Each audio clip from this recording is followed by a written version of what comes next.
আমি মনে হয় একমাত্র আছি যার নীল ষষ্ঠীর ভিডিও পোস্ট এখনো করা হয়নি।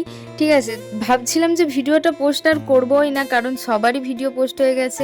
আমি এত লাস্টের ভিডিওটা ছাড়ছি, কেউ দেখবে কি? দু একটা ভিডিও নিয়ে রেখেছিলাম তোমাদের সাথে শেয়ার করব বলে।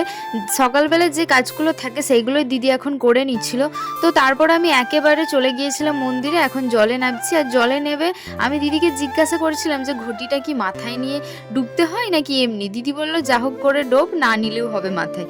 যাই হোক, তো আমি সেই মতোই ডুবলাম আর জলও তুলে নিলাম। তারপরে আমি উপরে গিয়ে দাঁড়িয়েছিলাম। আর এইবারেও তেমন একটা ভিড় হয়নি, বলতে গেলে ভিড় প্রায় হয়ইনি। আমরা প্রায় যাওয়ার সাথে সাথেই জল ঢেলে নিয়েছিলাম। আর এইদিকে দিদি, আমি, মা আর বড়মা বাড়ি থেকে গিয়েছিলাম জল ঢালবার জন্য।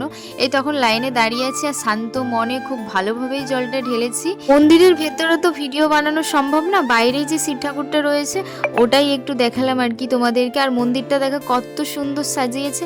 তো ভিডিওটা কেমন লাগলো জানি কিন্তু। বাই।